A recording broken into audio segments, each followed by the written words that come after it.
High সবাইকে। সবাই ভালো তো? খুব গরম পড়েছে, তো আমরা ওই জন্য দার্জিলিংয়ে ঘুরতে যাচ্ছি। এটা হচ্ছে পরের দিন সকালে। আমরা আগের দিন রাত্রেবেলা ট্রেনে উঠেছিলাম, সেই ব্লগটা আর করা হয়ে ওঠেনি ট্রেন ধরার তাড়াতে। তারপরে এই মন্দিরের কাছে ট্রেনটা দাঁড়িয়েছিল, তখন মনে হলো ই বাবা, ব্লগ তো শুরু করা হয়নি, চলো ব্লগ শুরু করি।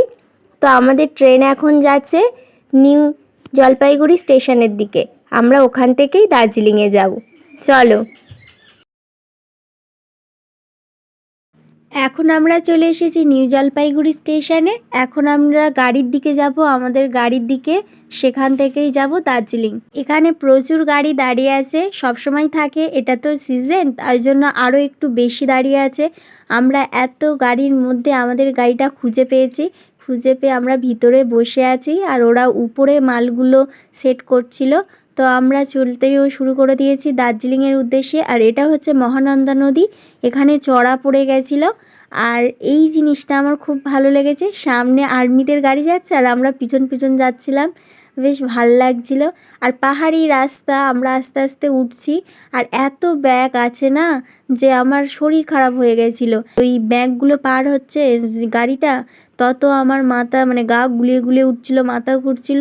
তো শেষ পর্যন্ত বমির ওষুধ খেয়ে তারপর আমাদের সাথে একটা জেঠু ছিল, উনি লেবু পাতা দিয়েছিল, লেবু পাতাটা শুকে অনেক কষ্টে বমিটাকে কন্ট্রোল করেছি।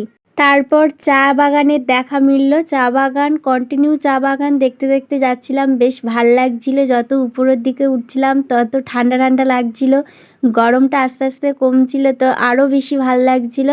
এই দৃশ্যটা হেভি লাগছে, দেখো পাহাড়টা দেখা যাচ্ছে আর নিচে অনেক ঘরবাড়িও দেখা যাচ্ছিল, কিন্তু আমার ক্যামেরাটা ঠিক ক্যাপচার করতে পারেনি, গাছপালা এসে গেছিলো। হেভি লাগছিল, ক্যামেরার থেকে চোখেই বেশি ভাল লাগছিল। আর একটু উপরের দিকে রাস্তার কাজ হচ্ছিল, ওই জন্য আমরা এখানে জ্যামে পড়ে গেছি, কারণ দুটো গাড়ি তো একসাথে উঠতে পারবে না পাহাড়ি জায়গায়।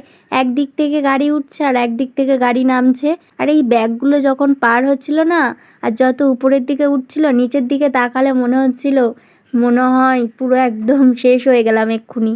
আর একটুকুনি বাকি, ড্রাইভার এই বলে বলে বলে বলে বমিটাকে কন্ট্রোল করে করে আমাদেরকে এনেছে। তো আমাদের হোটেলে যাওয়ার আধ ঘন্টা আগে একটা জায়গায় আমাদের সাথে একটা কাকু ছিল, উনি আর কন্ট্রোল করতে পারেনি, বমি করে দিয়েছে। আর ওনাকে দেখে আমার শরীরে কি কষ্ট হচ্ছিল, বমি বমি পাচ্ছিল, ওই জন্য আমি আর ভিডিও করতে পারিনি। তো আজকের ব্লগটা এই পর্যন্ত, ফের দেখা হবে নতুন কোনো ব্লগে। আজকের মতো টাটা।